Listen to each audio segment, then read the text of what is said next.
The morning sun cast long shadows across the palace courtyard as guard Thomas Harrison stood at his post. He had been stationed at the main entrance for nearly 5 years, watching thousands of tourists pass by every day. His uniform was crisp, his posture perfect, and his face remained expressionless as protocol demanded. The royal guards were trained to be like statues, never breaking character, never showing emotion, and certainly never abandoning their posts for any reason. Thomas had always taken pride in his discipline. At 32 years old, he had worked hard to earn his position among the elite guards who protected the palace. His colleagues respected him, his superiors trusted him, and the public admired the dedication he showed to his duty. Every morning he would kiss his wife goodbye, look at the photo of his own daughter on the kitchen counter, and head to work knowing he represented something greater than himself. On this particular Tuesday in late autumn, the crowds were thinner than usual. The cool breeze carried fallen leaves across the cobblestones, and Thomas could hear the distant sounds of traffic beyond the palace gates. He stood perfectly still, his rifle held at attention, his eyes focused straight ahead. Tourists took photos, children pointed and giggled, but he remained unmoved, just as he had been trained to do. Around mid-morning, Thomas noticed a small figure approaching from his peripheral vision. A little girl, no more than 7 years old, with tangled brown hair and a dirty pink jacket, was walking toward him with hesitant steps. Her shoes were worn and mismatched, and her face was streaked with tears and dirt. She looked nothing like the usual tourists who came to see the palace. Something about her appearance immediately troubled Thomas, though he kept his expression neutral. The girl stopped a few feet away from him, staring up at his tall figure with wide, frightened eyes. Thomas could see that she was trembling. Whether from cold or fear he could not tell. She opened her mouth as if to speak, then closed it again, looking around nervously. Other tourists were starting to notice her, some pointing and whispering to each other. A few took out their phones to record what they assumed would be another amusing interaction with an unmovable guard. Then the little girl did something unexpected. She stepped closer and reached out her small, dirty hand to tug gently on the edge of Thomas's uniform. Her voice came out as a whisper, barely audible above the ambient noise of the courtyard. "Please," she said, her voice cracking with desperation. "Please help me. He's going to find me." Thomas felt his heart skip a beat. Every instinct in his body was screaming at him to respond, to bend down and ask her what was wrong, to protect this frightened child. But his training held him in place. Guards do not move. Guards do not speak. Guards do not break protocol no matter what. He had seen colleagues lose their positions for far less. There were rules, and those rules existed for important reasons. The girl tugged harder on his uniform, her small hand now gripping the fabric tightly. Tears were streaming down her face, leaving clean tracks through the dirt on her cheeks. "Please," she said again, louder this time. "I'm scared. I don't know where I am. My mom? I can't find my mom." Around them, the crowd had grown larger. People were recording on their phones now, some laughing, thinking this was part of some kind of performance or test. A few tourists called out encouragement to the girl, treating it like entertainment. Thomas could hear their comments, their laughter, and each sound felt like a knife in his chest. But still he remained frozen, his face impassive. The little girl's desperation was growing. She moved directly in front of Thomas, looking up into his face with pleading eyes. "Why won't you help me?" she asked, her voice breaking into sobs. "Everybody always said if you're lost, find a police officer or a guard. You're a guard, right? Why won't you look at me?" Thomas felt sweat beginning to form on his forehead despite the cool air. His mind was racing. He had a daughter at home just about this girl's age. What if it were his Sophie standing here, frightened and alone, begging for help from someone who refused to acknowledge her existence? The thought made his stomach turn. But he also thought about his duty, his career, the rules that had been drilled into him through months of rigorous training. The girl reached up and tried to take his hand. Her small fingers were cold and dirty, and Thomas could feel them trembling against his palm. She pulled at his arm with all her might, trying to make him move, trying to make him see her. "Please," she whispered one more time. "He told me he would hurt me if I ran away. But I ran anyway. I ran so far, and now I'm lost, and I'm so scared." Those words cut through Thomas like nothing else could. Someone had threatened this child. Someone had made her so afraid that she had run away. gotten lost, and was now standing here in a public place surrounded by people who thought her terror was amusing. The crowd's laughter seemed to echo in his ears, mixing with the sound of the girls crying. Thomas made a decision in that moment that would change everything. He knew the consequences. He knew that breaking protocol could mean the end of his career. He knew that his supervisors would be furious, that he might face disciplinary action, that other guards would see him as someone who could not follow orders. He knew all of this, and yet he also knew that he could not stand there for one more second and ignore a child in desperate need of help. Very slowly, Thomas began to move.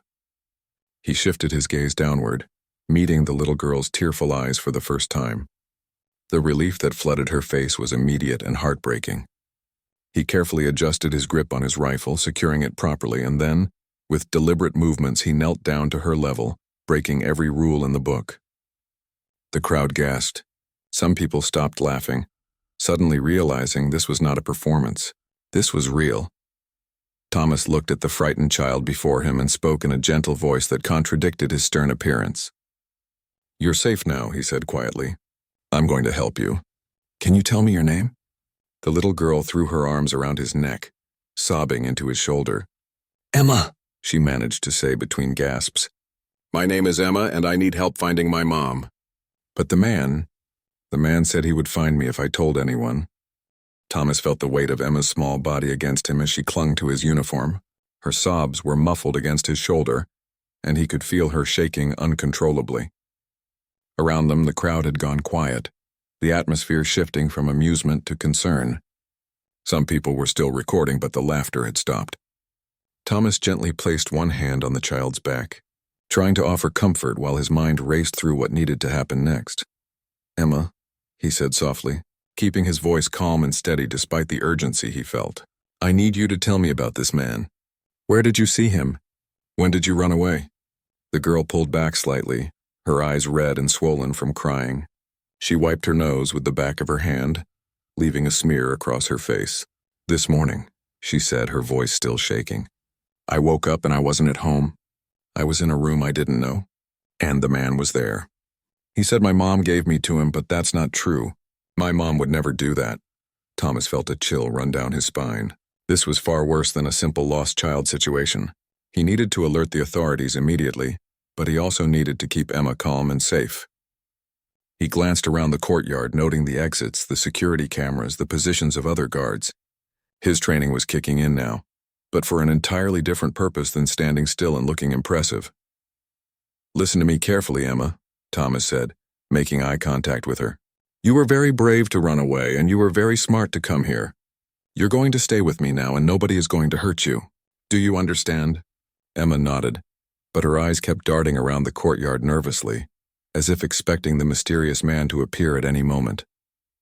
"He might be looking for me," she whispered. "He has a car, a big black car. He drove for a long time before we got to the house."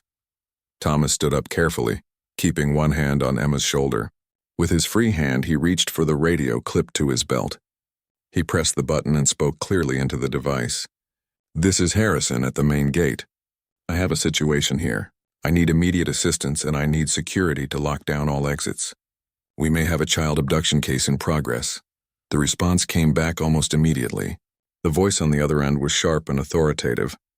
"Harrison, what are you doing off post? Return to your position immediately." "Sir, with all due respect, I have a child here who claims she was abducted. She's frightened and possibly in immediate danger. I need backup now, and I need someone from Child Services. This takes priority over my post." There was a pause, then a different voice came through the radio. This one belonged to Captain Morrison, the head of Palace Security. "Harrison, hold your position. We're sending someone to you now. Keep the child with you and get her inside the security office. Do not let her out of your sight." Thomas felt a small sense of relief. At least his superiors were taking this seriously. He looked down at Emma, who was still gripping his uniform with one hand. "Come with me," he said gently.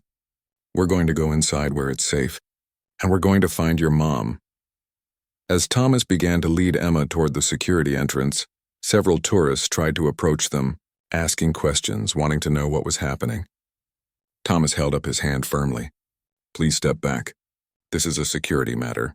Clear the area." The crowd parted and Thomas guided Emma through the heavy doors that led into the palace security wing. The contrast from the open courtyard to the quiet, climate-controlled hallway was stark. Emma's grip on his uniform loosened slightly as the door closed behind them, muffling the sounds from outside. Inside the security office, 3 other guards were already waiting. One was pulling up security footage on multiple monitors, another was on the phone, and the third was preparing a chair with a blanket. Thomas appreciated their efficiency. Whatever they thought about him breaking protocol, they were professionals who understood that a child's safety came first. Captain Morrison entered the room moments later. He was a tall man in his 50s with gray hair and a stern expression that rarely softened. He looked at Thomas, then at Emma, and his face showed the internal conflict between following regulations and doing what was right. After a moment, he knelt down to Emma's level, his voice surprisingly gentle. "Hello, Emma. My name is Captain Morrison. You're safe here with us. Can you tell me about your mom? What's her name?" Emma's voice was small but determined. "Sarah Mitchell. She's a nurse at St. Mary's Hospital. She works the night shift. Last night she went to work like always and Mrs. Peters from next door was supposed to watch me. But Mrs. Peters never came. Instead, that man came to the door." Thomas felt his jaw tighten. Someone had clearly planned this. They had known the mother's schedule, known when the child would be vulnerable. This was not a random crime of opportunity. Captain Morrison continued his gentle questioning. "Can you describe the man, Emma? What did he look like?" Emma closed her eyes as if trying to remember made her scared all over again. He was tall. He had brown hair and a beard. He wore a blue jacket with a logo on it, like a company uniform or something. He told me that my mom was sick and that he was sent to take me to her. But then he put me in his car and we drove for so long. When I asked about my mom, he said I would never see her again unless I was a good girl and did what he said. One of the other guards was already typing furiously on a computer, likely running searches for missing children reports and trying to locate Sarah Mitchell. The phone rang and another guard answered it, speaking in low, urgent tones. Thomas remained close to Emma, his protective instincts in full force. He had completely abandoned any thought of his post or protocol now. All that mattered was this frightened child and finding out what had happened to her. He pulled the chair closer and helped Emma sit down, wrapping the blanket around her shoulders. "You're doing great, Emma," Thomas said encouragingly. "You're helping us understand what happened. Can you tell us about the house where you woke up? Do you remember anything about it?" Emma thought for a moment, pulling the blanket tighter around herself. It was old. The windows had bars on them. There was no furniture except a mattress on the floor. I woke up because I heard the man talking on the phone. He was in another room and he was saying something about money and a pickup time. That's when I got really scared and I knew I had to leave. "How did you get out?" Captain Morrison asked. "The door wasn't locked from the outside. I think he didn't think I would try to run away. I waited until he went upstairs and then I opened the door really quietly and ran. I ran and ran until I couldn't run anymore. Then I saw buses and people and I followed them until I got here. Someone said this was the palace and I remembered my mom always telling me that if I was ever in trouble, I should find a police officer or a guard." The guard at the computer suddenly spoke up. "Captain, I've got a Sarah Mitchell who filed a missing child report at 6 this morning. Her daughter, Emma Mitchell, age 7, disappeared from their home in the Riverside district overnight. The mother came home from her shift at the hospital and found the neighbor unconscious on the couch and her daughter gone. The neighbor was drugged. This is an active Amber Alert case." Captain Morrison's expression hardened. "Get Detective Bureau on the line immediately. And someone contact Sarah Mitchell right now. Let her know we have her daughter and she's safe." Thomas felt Emma tense beside him at the mention of her mother's name. He looked down at her and saw fresh tears forming in her eyes. But these were different from before. These were tears of relief. "My mom is okay?" Emma asked, her voice hopeful for the first time since Thomas had met her.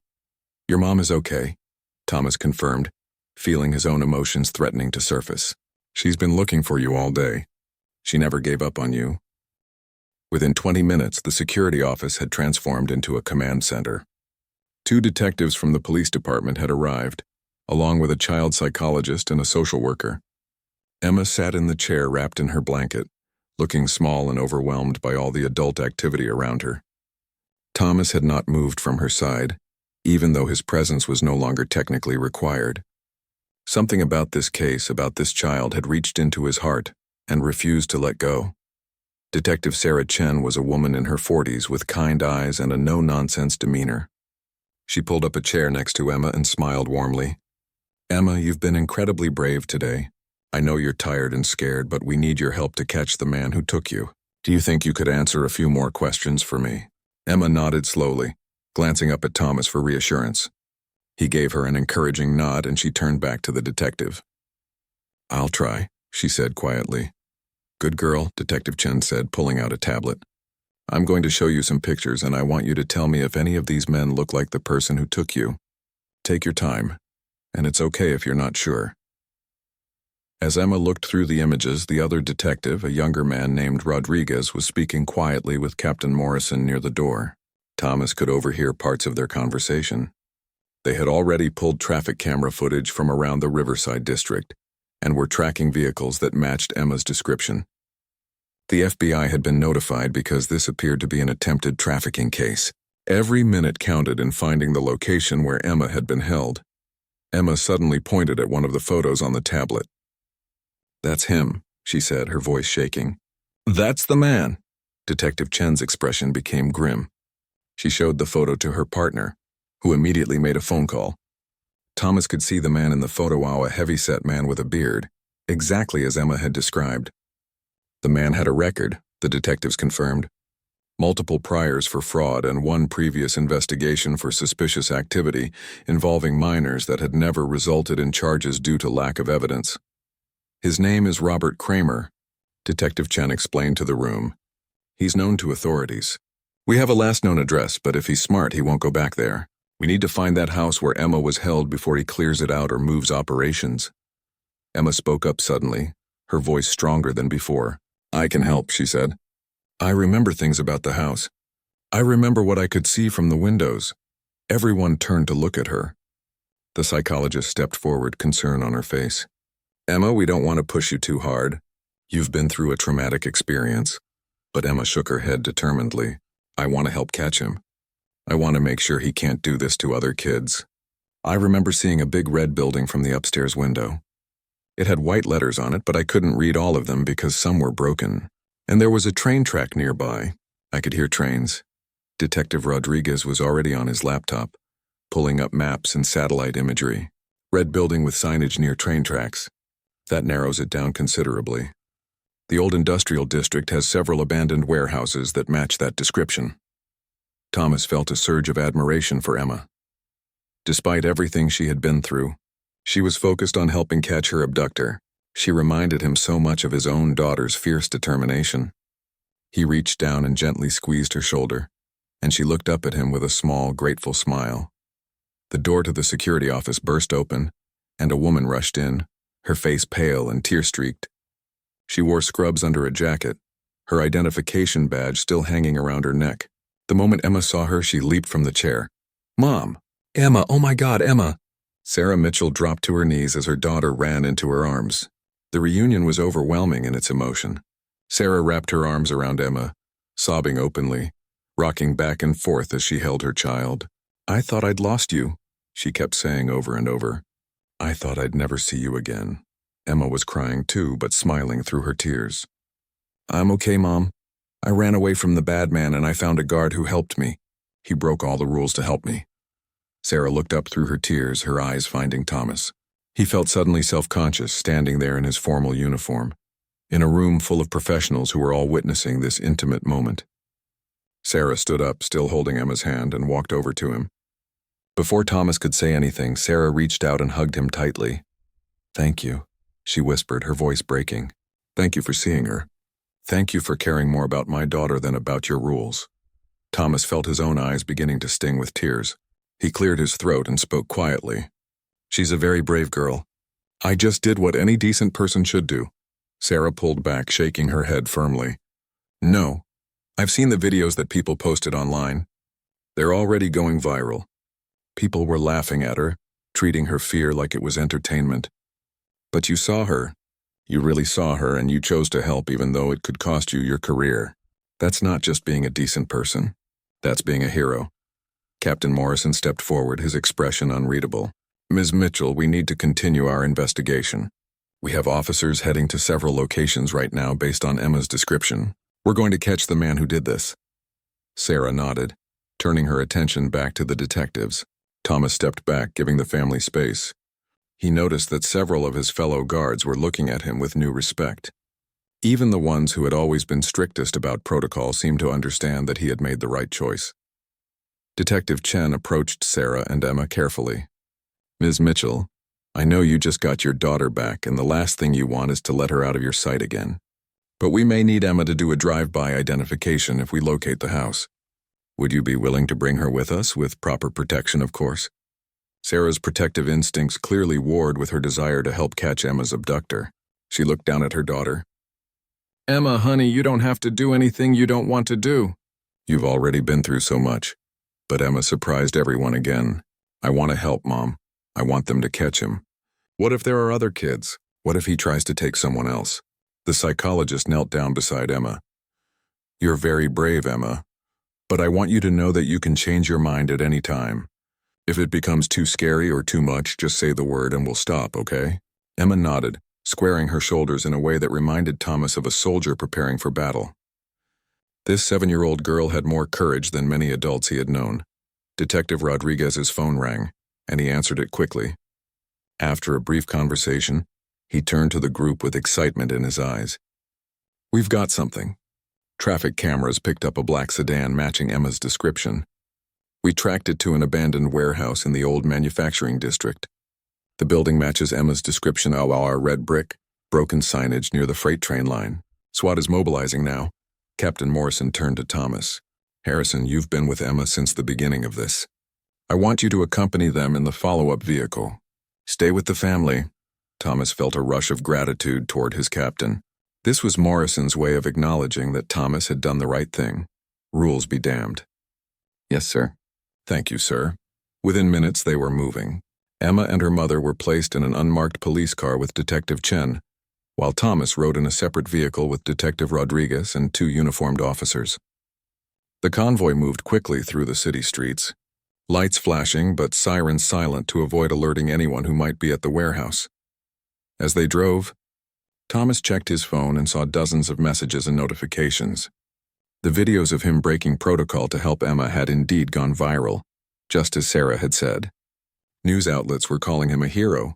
Some people criticized him for abandoning his post, but they were vastly outnumbered by those praising his actions. One headline read, Royal Guard breaks every rule to save terrified child. Avro restores faith in humanity. Thomas put his phone away, not interested in the publicity. All that mattered to him was that Emma was safe, and that they were about to catch the man who had tried to destroy her innocence and her family. The convoy pulled up 3 blocks away from the target warehouse. From this distance, Thomas could see the building Emma had described. A massive red brick structure with faded lettering on its side that once advertised a manufacturing company that had closed decades ago. The area was desolate, with overgrown lots and other abandoned buildings creating a perfect hiding place for criminal activity. Detective Chen got out of the car first, walking back to speak with the SWAT team commander who had arrived minutes earlier. Emma and Sarah remained in the vehicle, with Sarah holding her daughter close. Thomas stayed nearby, his protective instincts still on high alert even though they were surrounded by law enforcement. The SWAT commander, a stern-faced woman named Lieutenant Barnes, approached the car where Emma sat.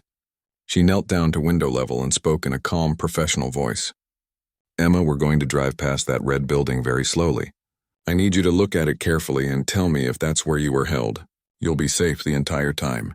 Your mom will be with you, and we'll have officers all around the car. Do you understand? Emma nodded, gripping her mother's hand tightly. Sarah looked terrified but was clearly trying to be strong for her daughter. We can do this together, sweetheart, she whispered to Emma. The car moved forward slowly, rolling past the warehouse at a careful pace. Thomas watched Emma's face through the window. He saw her eyes widen in recognition, saw the fear flash across her features, but also saw her determination not to fall apart. When they had passed the building, the car stopped, and Detective Chen turned around in her seat. Emma's voice was shaky but certain. That's it. That's the building. I recognized the broken letters on the sign. And see that small window on the second floor? The one that's kind of tilted? That's the window I looked out of. That's where I saw the trains. Lieutenant Barnes spoke into her radio immediately. Confirmed identification from the victim. Move into position. Remember, we may have other victims inside. Proceed with caution. Thomas watched as the SWAT team moved with practiced precision, surrounding the building, covering all exits. The operation was smooth and professional, a well-choreographed dance of law enforcement expertise. Emma and Sarah were moved to a safer location further back, and Thomas went with them, positioning himself between the family and any potential danger. The minutes that followed felt like hours. Thomas could hear commands being shouted through the police radios, could see the tactical team entering the building. Sarah held Emma close, covering her daughter's ears to muffle the sounds of the raid. Then came the words everyone had been waiting for. Suspect in custody. Repeat, suspect in custody. One adult male matches description. Building is secure. We've got evidence here, asylum restraints, surveillance equipment, documentation. This was a staging house. Relief washed through the assembled officers. Detective Rodriguez punched the air in triumph, while Detective Chen closed her eyes and took a deep breath. Thomas felt the tension drain from his shoulders. They had done it.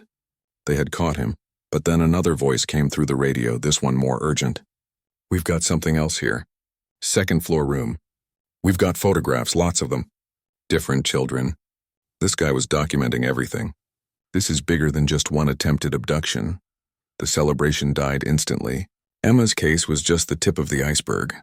Robert Kramer had been operating for who knew how long, and there might be other victims out there who needed to be found and helped.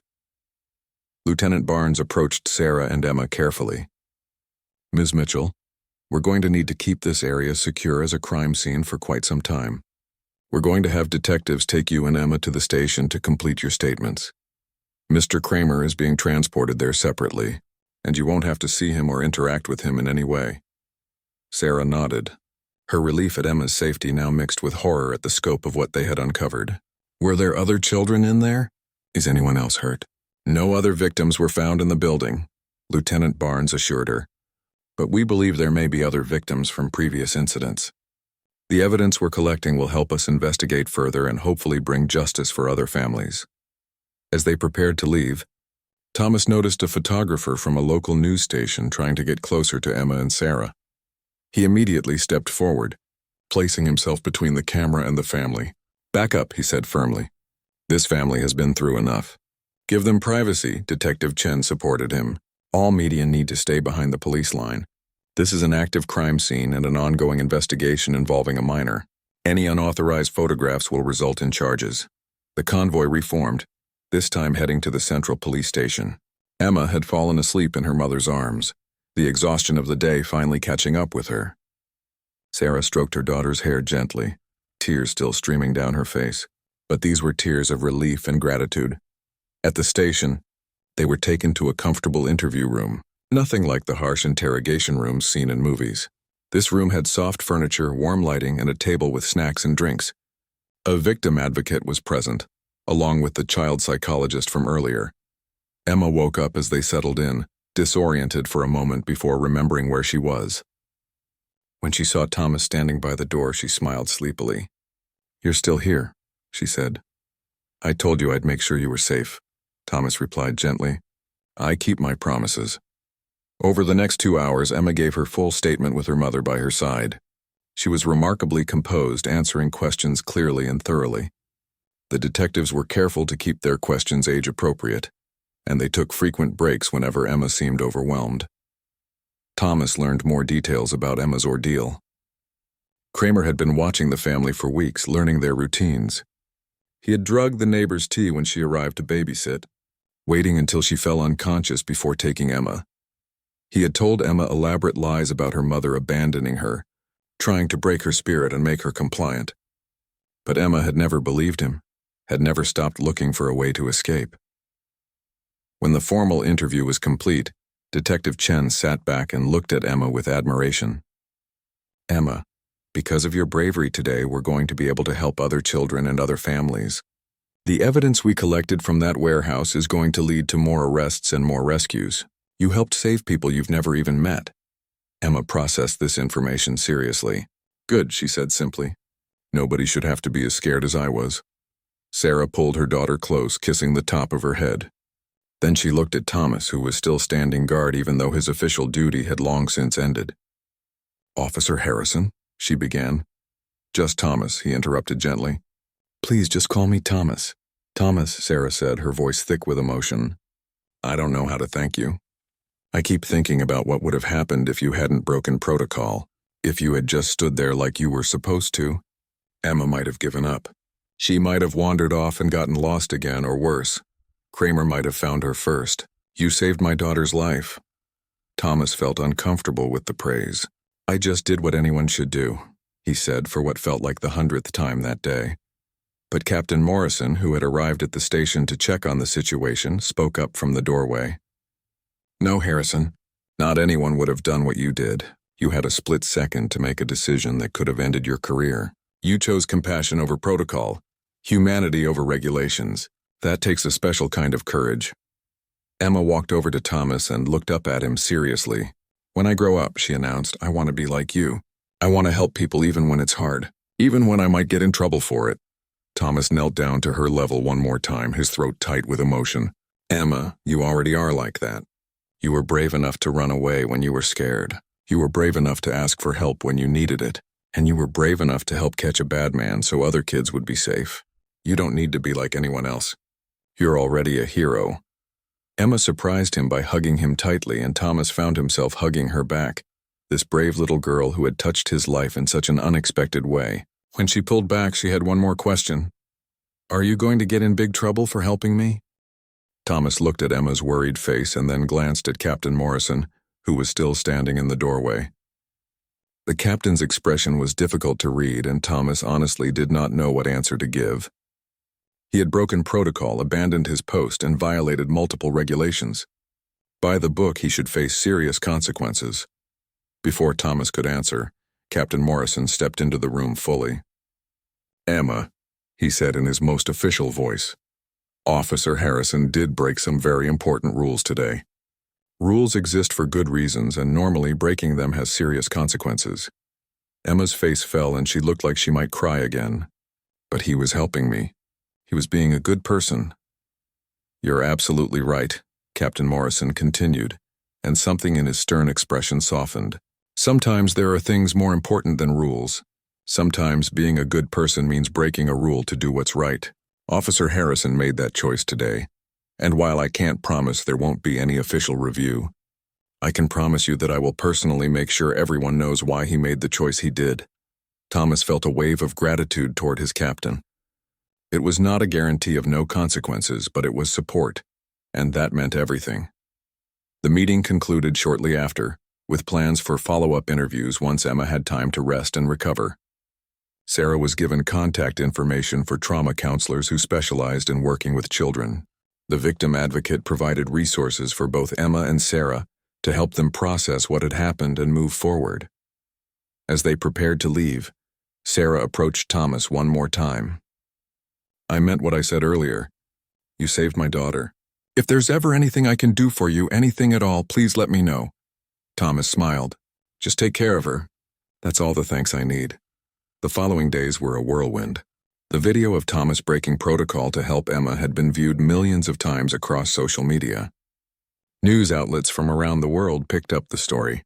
Some military and law enforcement commentators criticized his actions, arguing that discipline and protocol exist for important reasons and that breaking them, even for good causes, sets a dangerous precedent. But the overwhelming response was positive. Parents shared the video, saying they hoped someone like Thomas would be there if their child ever needed help. Child safety advocates praised him for recognizing the signs of a child in genuine distress.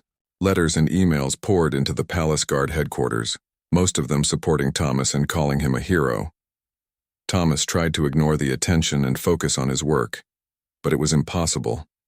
He was called into Captain Morrison's office 3 days after the incident. As he walked through the halls, other guards patted him on the back or gave him encouraging nods. When he reached Morrison's office, he found not just his captain, but also Colonel Henderson, the overall commander of the Palace Guard. Thomas stood at attention, preparing for whatever was coming. Colonel Henderson was known as a strict traditionalist who valued discipline above all else.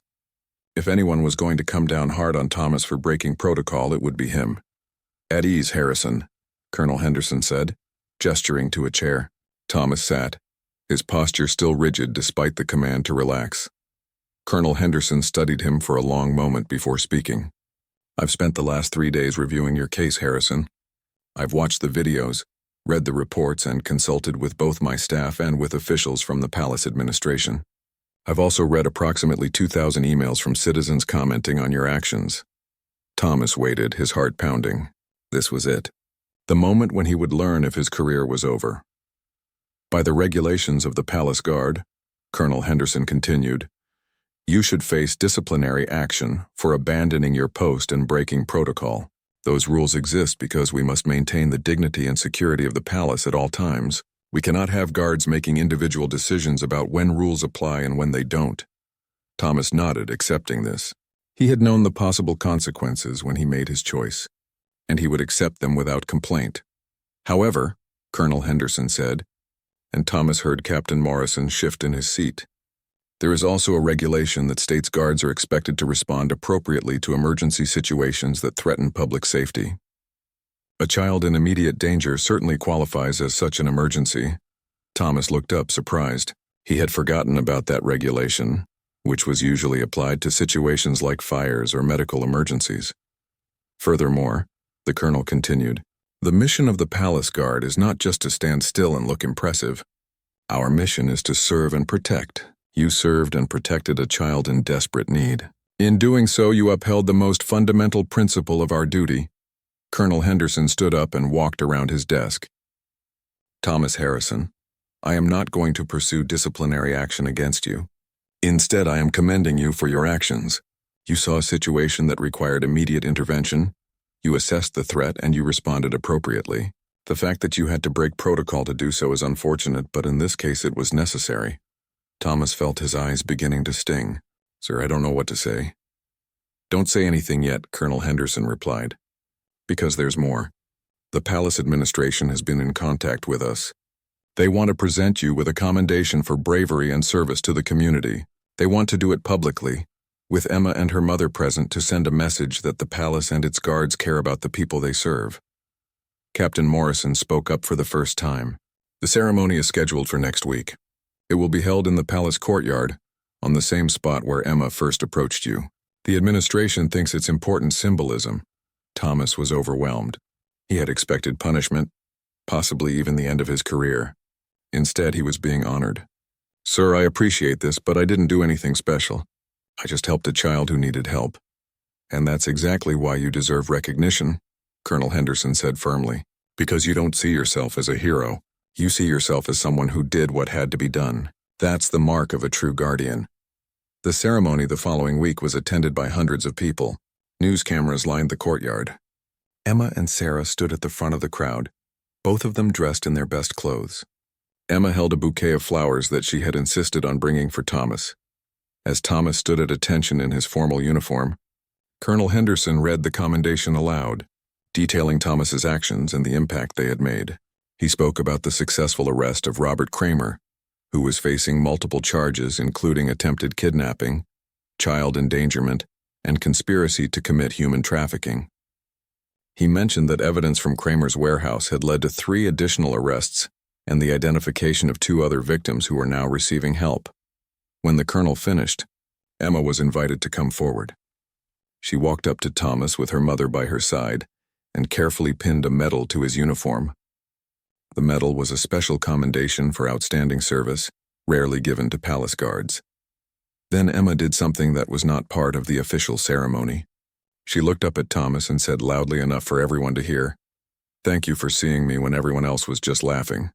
Thank you for being brave enough to break the rules. You saved my life and I'll never forget you."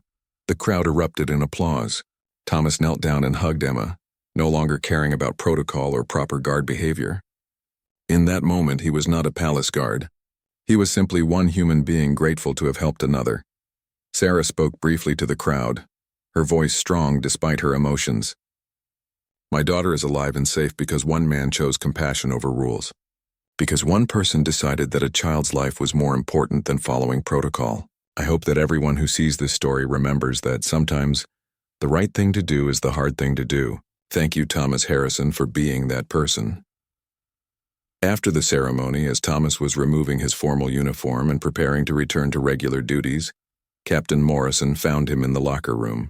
"Harrison, I wanted you to know something. We've been getting applications from people who want to join the Palace Guard because of what you did. They're saying they want to serve with someone who has the courage to do the right thing. You've changed the way people see us. You've reminded them that we're not just statues in fancy uniforms. We're protectors. We're guardians. We're human." Thomas felt a sense of pride that had nothing to do with the medal or the recognition. He had inspired others to serve, to care, to be willing to make hard choices. That was worth more than any commendation. 6 months passed after that day in the palace courtyard. Thomas had returned to his regular duties, though his life had changed in ways he never could have anticipated. He was no longer just another guard standing at the palace gates. People recognized him. Children waved at him and parents stopped to thank him for what he had done. It was humbling and sometimes overwhelming, but Thomas tried to handle the attention with grace. The case against Robert Kramer had moved forward steadily. The evidence collected from the warehouse was extensive and damning. Kramer had been running a network that identified vulnerable children and planned abductions for trafficking purposes. Emma had been his target, but she was also his downfall. Because of her bravery and her detailed memory, investigators had been able to trace his activities back several years and identify other victims, too. Other children who had gone missing under suspicious circumstances were found and reunited with their families. 3 accomplices were arrested and charged. The entire criminal network was dismantled. Law enforcement officials credited Emma's escape and identification as the breakthrough that made it all possible. Thomas had stayed in touch with Emma and Sarah, though he was careful to respect their privacy and their need to heal as a family. They exchanged occasional messages, and Sarah would send updates about Emma's progress. The little girl was in therapy, working through the trauma of what had happened to her, but by all accounts she was doing remarkably well. She had returned to school, where she had become something of a local celebrity among her classmates for being brave enough to escape from a bad person. On a bright spring morning, Thomas was at his post when he saw familiar faces approaching through the crowd. Emma and Sarah were walking toward the palace gates, and Emma was wearing her school uniform and carrying a backpack. They were accompanied by a man Thomas had not met before, a tall man with kind eyes who held Sarah's hand. Emma broke away from the adults and ran up to Thomas with a huge smile on her face. "Thomas," she called out, waving enthusiastically. Thomas allowed himself to smile, breaking protocol in a much smaller way than he had 6 months ago. "Hello, Emma, it's good to see you." Emma reached into her backpack and pulled out a large envelope. "I made you something at school. We had to do a project about heroes, and I picked you. My teacher said I should give you the project so you can see it." Thomas carefully took the envelope and opened it. Inside was a poster board covered in pictures, drawings, and writing. The title at the top read, "My Hero Thomas Harrison," in colorful letters. There were printed photos of Thomas in his uniform, newspaper clippings about the rescue, and Emma's own drawings showing the day he had helped her. But what caught Thomas's attention most was the essay Emma had written in careful, childish handwriting. "My hero is Thomas Harrison," it read. "He is a palace guard, which means he is supposed to stand very still and not move or talk. But when I was scared and lost and needed help, he saw that I was in trouble. Even though he could get in big trouble for moving, he chose to help me anyway. He knelt down to talk to me and made me feel safe. He called for help and stayed with me until my mom came. Because of him, I am safe now, and the bad man who took me is in jail. Thomas taught me that sometimes you have to break rules to do what is right. He taught me that being brave means doing the right thing even when it's hard. He is my hero because he cared more about helping me than about following rules. I hope when I grow up I can be brave like him." Thomas felt his throat tighten as he read the words. He looked up at Emma, who was watching him anxiously. "Do you like it?" she asked. "I love it," Thomas said honestly. "This is one of the most special things anyone has ever given me." "Thank you, Emma." Sarah and the man with her approached. Sarah introduced him as David, her fiancé. "We wanted to stop by and see you," Sarah explained. "Emma talks about you often, and we thought it would be good for her to see you and know that you're doing well." I hope we're not disturbing your work. Not at all, Thomas assured her. He looked at David and extended his hand. It's good to meet you. David shook his hand firmly. Thank you for protecting my family. Sarah has told me everything that happened. I don't know if I would have had the courage to do what you did. You would have, Thomas said simply. When someone needs help, truly needs help, you find the courage somewhere. Emma tugged on Thomas's sleeve. Guess what? David is going to be my stepdad. Mom says he makes her happy and he's really nice to me. He helps me with my homework and he never gets mad when I have bad dreams about the scary stuff. Thomas smiled at the family before him. They had been through something terrible, but they were healing. They were moving forward. They were becoming whole again. I'm happy for all of you, he said sincerely. Sarah's eyes glistened with tears. We wanted you to know that we're doing well. Emma has made amazing progress in therapy. She still has moments where she gets scared, especially in crowds or around strangers, but she's learning to manage those feelings. Her therapist says her resilience is remarkable.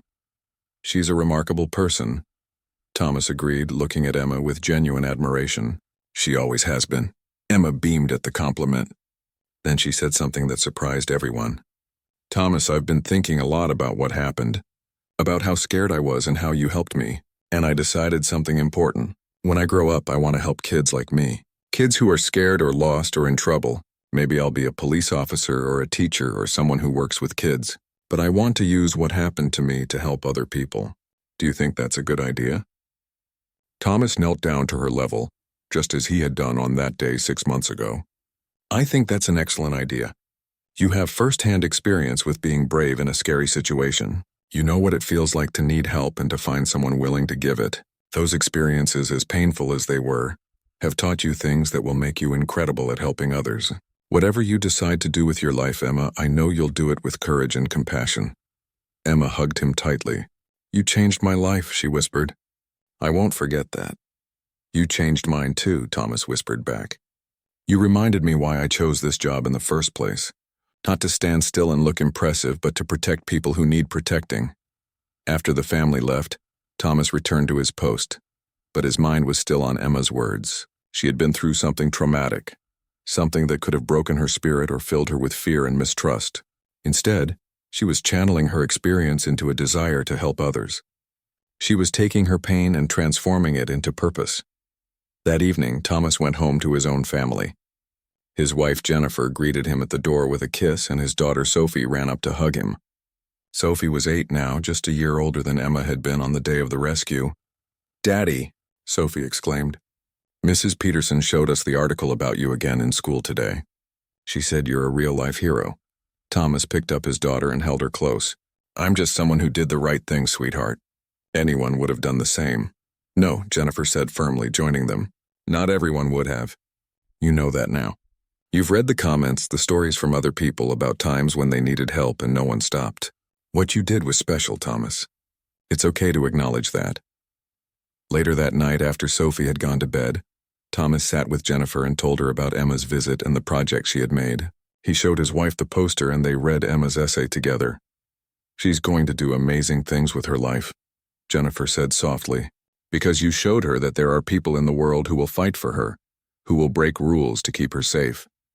You gave her faith in humanity at a time when she could have lost it forever.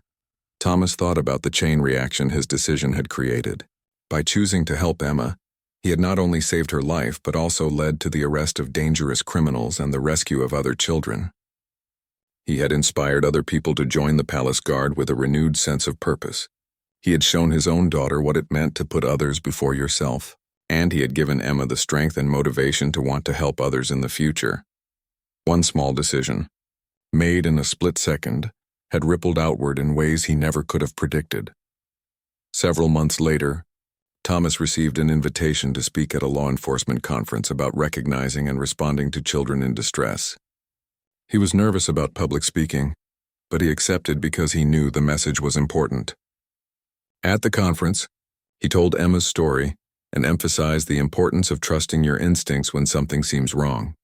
Rules and protocols exist for good reasons, he told the audience of police officers, security personnel, and child protection workers. We need them to maintain order and safety. But we also need to remember that rules serve people, not the other way around. When a child is in danger, when someone needs help, The rule book becomes secondary to the human obligation to protect and serve. That day at the palace, I had a choice between following protocol and helping a terrified child. I chose the child, and I would make the same choice again without hesitation. The response was overwhelming. After his speech, dozens of people approached him to share their own stories of times when they had to make difficult choices between rules and